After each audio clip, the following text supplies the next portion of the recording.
What up? What up? What up? It's your boy Cauveé, Inspiration Engineer. You already know what it is. I'm super pumped to talk about this conversation of should I delegate or should I do what I'm doing myself, whatever it is that you do. I'm Cauveé, Inspiration Engineer, and as an Inspiration Engineer, it's my role, my purpose, my duty to help people live in their fullest potential, help them reach that full potential and really create the life that they want to create. And this is brought to you, brought to us by the brand builder economy, where we have a lot of people that creating, authentic, relatable, once in a lifetime experiences that you can't get anywhere else, that have really tapped into their potential. And this could be like your Will Smiths, your Kevin Hart's, your Mel Robbins, your Oprah Winfrey's, your Brene Brown, all the different people that are creating things that you admire, that I admire, the Rocks, all these types of people. It's about creating something that we envision. So now, first and foremost, this is a very interactive video. So if you have questions, thoughts, ideas, things that you want to share, then please comment. Please let me know what's resonating. But I wanted to talk about this conversation about should I delegate or should I do it myself? Because I recently came in contact with a lot of people that are in the podcast space, and it really sparked me, I guess, internally, because what I'm finding is so many people are doing things that they don't love to do because they see it as they are creating a successful platform for themselves when they may or may not. So I want to talk to you about, should you delegate, why you may want to consider, and when is the right time to delegate if you are desiring or intending to expand at some point in, time. So what happened was I was in these communities and I said, hey, I'm curious to see how many of you podcasters out there are editing your own content, right? And the conversation pretty much, goes the same way. There's tons of people in there and they're like, me, I'm doing it, I'm doing it. And that's all well and good. But then when we get down to the bottom line question, which is, do you love it? And that is the determining factor of, in my opinion, whether or not you should be doing something or not. Now, let's explore some scenarios first and foremost. If budget is an issue, right? You may be in a place or a position, maybe your business is in the infant stage. Maybe you're in a position where just money's tight right now, so you don't have any other opportunity or any other resource but to do it yourself. And if you're in that situation, then by all means, you got to do what you got to do. Like, I totally get that. I'm not talking about budget issues. If you're having budget issues, then this is not you who I'm speaking to. This is for the person that is doing everything, trying to be what Chris Ducker calls he calls it superhero syndrome. Having superhero syndrome, trying to do everything and really not scaling anything because you're doing everything. And I know, let's look at podcasting specifically for an example for our case study. When it comes to podcasting, right, you've got to have someone that sets up the show, right? We got to have somebody that does the production. Then we got to have somebody that markets the show, somebody that does outreach and get the word out. Then we got to have somebody that's booking guests on the show, right? Then when it comes to editing, there's the mastering and the polishing of the audio, right? Then there's the make sure there's not a lot of ums and just a lot of stuff that needs to come out as far as making it sound good. And then, the graphic work and the art and there's a lot in it. So when these people are telling me like I'm doing everything, I'm like, well, what's everything? And then they, start breaking it down. And then I say, well, do you love like the editing? And then they're like, no. Okay, then why are you doing that? Right? That's what I want to talk to. If you have budget, if you have the resources to expand, are you expanding? And if you're not, why not? Let's talk about it. So superhero syndrome is the person that is spinning all the wheels, doing everything, thinking that they're either saving money or saving time. But because you're doing everything, you're actually putting so much time into it that that's a resource that we don't get back. So if you're putting all of your time and effort and energy into something that would be best served for someone else to do, you technically could be using your best gifts, what they call your zone of genius, or the thing that you should be focused on to really do something else. So let's use Cauveé for an example so everybody's with me. The two things that I do that other people don't do is content creation, right? And the second one is connecting with humans. I love to connect with people. It's just the natural gift that God blessed me with. So I put a lot of time into connecting and sharing and building relationships, because nobody's going to build a relationship the way I'm going to specifically build a relationship. So I don't really outsource those two things. Now, it's not because of any other reason other than those are the two things that I know that I do really well.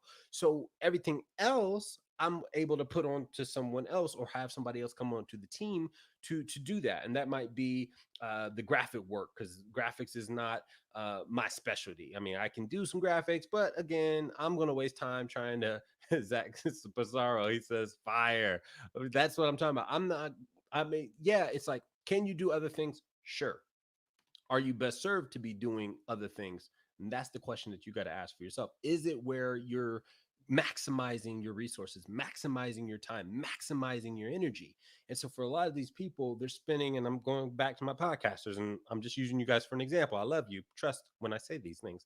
Going back to my podcasters for an example, they're putting so much time to learn the process, learn the software, learn how to do it, and then not getting really the highest quality doing it. And then, right, then it's like, well, now I got to go market it. Now I got to, it's like, hey, you're spinning so many wheels and just getting one piece of it done that you're not serving yourself to do the other pieces. Now, I would much rather someone tell me I'm marketing, because we know that at the end of the day, marketing and sales is really what drives the business. So if anything, majority of our time should be spent on the marketing and on the selling.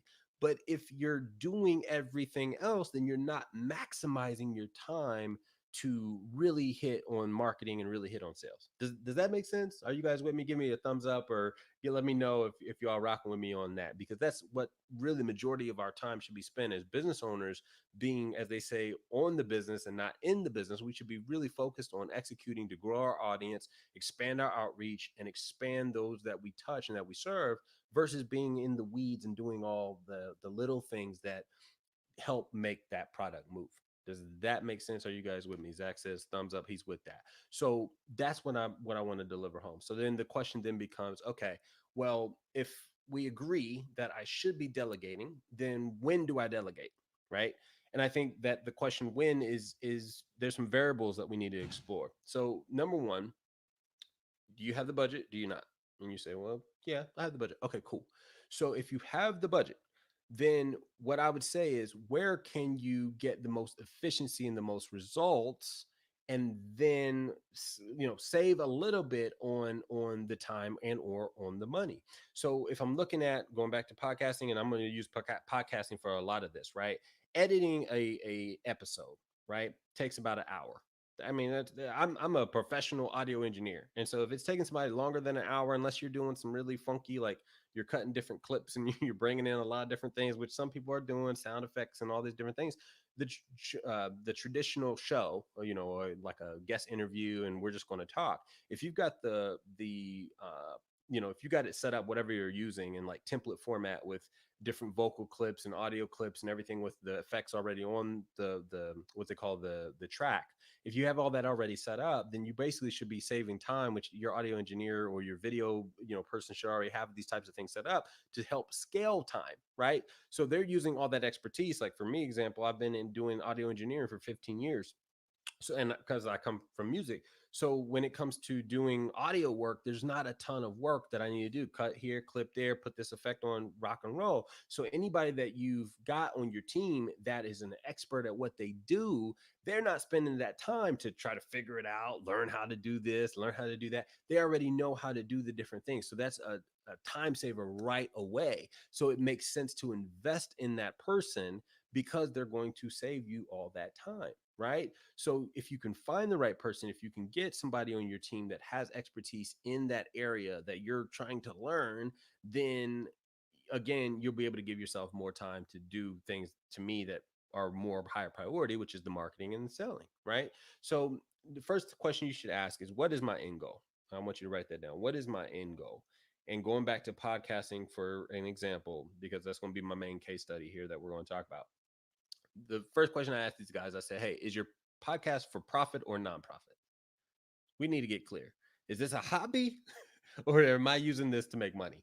As a legacy driven brand coach, my thing is all about having more content to serve your ultimate purpose. So For me, it helps me get more clients. It helps me get on more stages. It helps me stay top of mind. So even though a podcast may or may not be the initial money maker, it is leading me to a path of more profit. So if you're building a podcast or you're doing a project for profit, then I would get really clear on how does it serve me to get profit. So if it's for profit, then that's the very first question we need to address. Is this a hobby or is this profit? And if it's for profit, then that's one check mark down, right? So if you're like, all right, well, it's for profit. Okay, now then we need to understand what is our goals that we have. And so that the follow-up question that I ask these guys and these gals, I say, okay, well, what is your ultimate goal with this? Right. And the majority of people want two things. They want more listeners or they want more money. I mean, that's really what it comes down to, right? I need advertisers on my show. I need more listens, more downloads, more subscribes, more reviews. It's all the same thing. So ultimately, what you're saying is you need more influence and you want to make money. And I think that is the core reason why majority of people have podcasts. They want more influence, they want more money. That's really what it comes down to. So, all right, so now we've got check mark 2. We know what our goal is for that, right? And so then we get into, now this is where it gets a little bit more advanced, but we're just going to start getting into the numbers. We're going to start getting into the data. We're going to start extracting how do we get more of the goal and the objective that we want. I had one gentleman, a client of mine, he said, I need more sponsors. And I said, okay, do you have any sponsors now? He said, no. I said, all right, well, how many people do you need to talk to in order to get one sponsor? And so we put together a challenge and he went and reached out and, connect with all these different businesses and finally landed his first sponsor. But again, nobody's going to be able to sell his business like he can sell his business. So it serves him to be spending more time focused on getting advertisers versus focus on the editing and the cutting and the copying and the mastering and all the polishing that goes into creating audio. So the things that you can outsource, I would tell you to outsource. If you have enough budget to go around, and one beautiful thing that you can do is you can get a lot of virtual assistants. If you're in the United States or wherever you're at in the world, you can get a lot of virtual assistants that can do a lot of things very, very well at a cost that's more economical because they're in a different country where the dollar is more in worth in that country. And that's something that you can definitely do. Right now, I'll say that also keep this in mind. If you outsource to other countries, you may or may not get the same level of quality. So look at that to make sure that you're getting the same, quality, or it's matching what you desire as far as, audio design or project design or whatever you envision for the project you're working on. Make sure that that person's able to give you that kind of quality at a price that fits in your budget, right? So we've talked about, should you delegate? Again, if budget is an issue, then I would tell you you may have to do it yourself until budget is no longer an issue. If budget's not an issue, then I would be exploring, what do I get? What is the investment and the return on the investment if I delegate, because we know that you're going to get time back. And then number two, where should you be focusing your zone of genius? And for me, using myself as an example in a case study, I said that my zone of genius is connecting with humans, connecting with people, and then content creation. Okay. Now I come from, just so that you guys know, and you guys may say, well, Cauveé, this is biased because you come from making music, right? You come from music production, audio engineering. So you already know how to do these things. So, it's a different story, and it's not. Again, know where your strengths are and maximize your strengths versus, focusing on your weaknesses, and let people that have the expertise in those areas where you're not as strong, let them take on all those other things so that you can move faster. You'll move at a much faster speed, or at a faster pace, by having people that can help you, either guide you and or execute on your behalf. Does that make sense? So when you should delegate is when you have the resources to invest in other people for them to execute in whatever it is that you don't do, or maybe they do better than you, because again, it's going to save you a lot of time. So hopefully that makes sense. What I've found throughout my journey, and just one other thing I'll share with you guys with delegating, it was a process. It's always a process. It's a process to, have some type of onboarding process. It's a process to create the culture. It's a process to get people to do the right work. It's a process to find the right talent. It's a process. However, here's and you make a little side note. However, by investing in that process and creating the process, once you are getting talent and once you have people that are working with you at this objective of what you are wanting to create, then that's when you can exponentially compound your time. And I love what Warren Buffett says. He says, I get more of my time back by investing in the people, that I surround myself with, or that I contribute to in that way. That's how I can compound. And that's how we all can compound our time and get more of our resources back, is by investing in professionals and experts that can add to the mix. And either way you go about it, I think there's a process in either side, whether you're going to do it yourself, you're going to outsource it. However, if you're going to outsource it, again, you've got these people that have invested years and years and years and years of time in whatever subject matter we're talking about, that can really help you to accelerate. And again, that gives you a benefit of speed. So when you're going to delegate is when you have the resources to delegate. And as soon as you can, I would tell you to go ahead and do that. So what I'm going to do is I'm going to open it up for any questions, thoughts, ideas, concerns that you guys might have, and answer a quick little Q&A. And if we don't have any questions, then we'll go ahead and wrap up the broadcast. But I really wanted to share that because I'm finding so many people trying to do it all, and it's like, yo, just so that you're going to waste time because you're trying to do it all, versus being what I would say a little bit more wise or strategic, and bringing people on that can do what you're doing so that you can focus on other priorities and get those things done. So does anybody have any questions, thoughts, ideas, or concerns that we want to address and touch on? I'm going to hit that Jeopardy music. Do do do do do do. Hey, boom boom boom boom boom. Boom, doom, doom, doom, doom, doom, doom, doom, doom. Hey, boom, doom, doom, doom, doom. Well, it's been a pleasure serving you guys. I want to thank you for joining me. I want to thank you for hearing me rant a little bit about, should you delegate? When do you delegate? Why should you delegate? Hopefully, I've answered a lot of questions. I just went off the cuff and just really shared from the heart, because I'm seeing so many people wasting time, unfortunately, trying to do it themselves, that have the resources to scale their projects, and they're not scaling because they're focused on the wrong thing, which is, let me save some money so that I can do it myself. However, the flip side, you're wasting a ton of time because you're trying to do it yourself. So if you have the resources, if you have the budget, just to recap, go ahead and bring in the experts that have more time, because that's what you're investing in their time that they've already contributed to the project that you're doing, which is going to move your project so much faster, so much further. It's your boy Cauveé. I love you. I appreciate you. Thank you so much for tuning in. And until the next time, boost.